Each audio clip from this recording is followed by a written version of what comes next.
Now, contrast that to how President Biden made executive decisions that some of them he wasn't even aware of, according to Speaker Mike Johnson. Have a listen to this story. Real quickly, Mr. President, can I ask you a question? I cannot answer this from my constituents in Louisiana. Sir, why did you pause LNG exports to Europe? Like, I don't understand, liquefied natural gas is in great demand by our allies. Why would you do that? Because you understand, we just talked about Ukraine.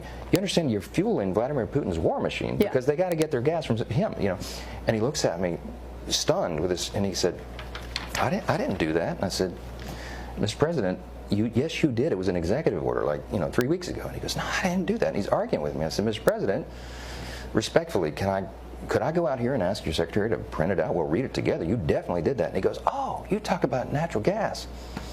Yes, sir. He said, no, you misunderstand. He said, what I did is I signed this thing we're gonna conduct a study on the effects of LNG. I said, no, you're not, sir. You paused it. I know. I have the export terminals in my state. I talked to those people this morning. This is doing massive damage to our economy, national security. It occurred to me, Barry, he was not lying to me. He genuinely did not know what he had signed. And I walked out of that meeting with fear and loathing. Will we ever know who was making those decisions during those 4 years? And again, you talk about rhetoric versus reality, and despite what Donald Trump has said, even during his first term, he was in Europe warning the Germans about becoming reliant on Russian energy, telling them that this was going to cause them issues down the track, and they laughed at him, Ami. The contrast between the two leaders could not be greater. Rita, can't we just let Biden go to the long good night? Do we really have to go over all this? Oh, look. Yes. I want to know who was making the decisions. I want to know who was ruling the world, who was in the chair as the leader of the free world, because it appears it wasn't Joe Biden. I want this story to be apocryphal, okay? Because it is. If this is true, and I have no reason to doubt Speaker Johnson, it is one of the worst things I have ever heard. The man didn't know that he was pausing natural gas shipments out of the U.S. I mean, that's a crazy town if that's true.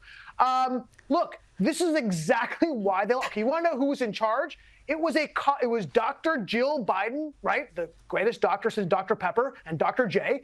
And it was a cadre of unelected officials that were primarily from the Obama administration who were running the show. Of course it wasn't Joe Biden. When you're talking about rhetoric versus reality, Biden wasn't living in reality. Are you kidding me? He didn't know what reality was. Frankly, Rita, that's the charitable version of this. The uncharitable version is that, look, he knew exactly what he was saying and exactly what he was doing, and he sees that our energy independence as an evil because he is in the pocket of the Green New Deal people, and he simply wanted to make sure we had no ability to have energy independence ourselves and no way to make money on this stuff, even though the one thing you want to do is you want to decrease, again, going back to Ukraine, decrease European dependence on Russian natural gas, the only lifeline Russia has. And how do you cut that? It's by increasing and selling our natural gas to Europe. Look, the whole thing is crazy. Any way you look at it, it's terrible, it's sad. Gee, let's move on. Let's move on. Let's talk about the UK. Our great friend Douglas Murray has written a fantastic piece about a poll that was released this week showing that only 41% of young British people, that's young people aged 18 to 27, felt proud to be British, just 41%. And you contrast that to just 21 years ago, back in 2004, the figure was 80%, Ami. And I would think this is not confined to the UK. This is a phenomenon we're seeing in the Western world. And I would argue it's a dangerous phenomenon. Oh, it's not just a dangerous phenomenon. It's the death of Western culture and Western supremacy if that trend continues.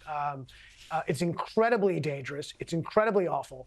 And look, Michelle Holbach wrote this phenomenal book called Submission. And I recommend everyone read it. It's about how it was a novel about how Islam took over France, and a large part of that was because there was a lack of French nationalism and the degradation of French nationalism. If you'll indulge me with two personal stories, I think exemplifies this, if you don't mind, Rita. Friends of mine visited from England a couple of years ago, and their young daughter remarked to us and to their parents, she's like, I don't understand why there's so many American flags out. She was flabbergasted by it because the Union Jack is flown nowhere in England. And then another story that I've told before, but it bears repeating, is that here in the U.S., you know, my coffee shop that I go to, like most coffee shops, quite left-leaning. And during Gay Pride Month, they have the Gay Pride flag up. And during Black History Month, during Juneteenth, they have the Juneteenth flag up. You know what flag they don't have up during the 4th of July? The American flag, right? This is a problem we have with the left. The left wants to destroy patriotism because when you destroy patriotism, that's how you are able to remake society in their own warped image. That's the goal. You know, during the Spanish Civil War, Franco remarked, there are 4 nationalist columns approaching Madrid, and there's a 5th column in Madrid looking to attack from within. That is what the left is. The hard left is a 5th column inside the United States and inside Western Europe because they see patriotism as a wall against them, buttressing American society and Western society, and they don't like that. They don't want that. The good news is that Trump, he really made massive strides with young people in this country. We're hoping that Gen Z is actually flipping the script and will actually move more toward the Republican column and more toward patriotism. And by the way, there's a fascinating article recently in The Atlantic about the youth and said COVID is one of the major reasons why the youth has moved to the right, because they saw their freedoms being taken away and they didn't like it. So I'm hoping there's hope. Rita, we'll see. Well, let's hope so. I mean, because we see it right here in Australia, a country where every citizen should be proud, but so many youngsters have got that anti-West sentiment. Before you go, just want to quickly ask you about this latest executive order we've seen from Donald Trump. He's probably signed more since this one. Yesterday, he signed an order to expand access to IVF and other fertility treatments through the reduction of out-of-pocket costs.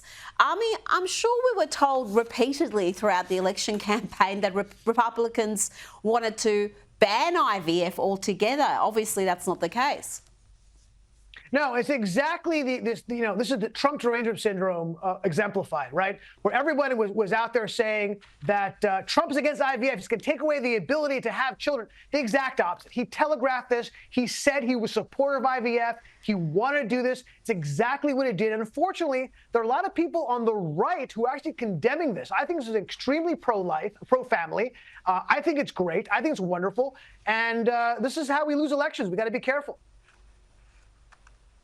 Ami Horowitz, thank you so much for your time tonight.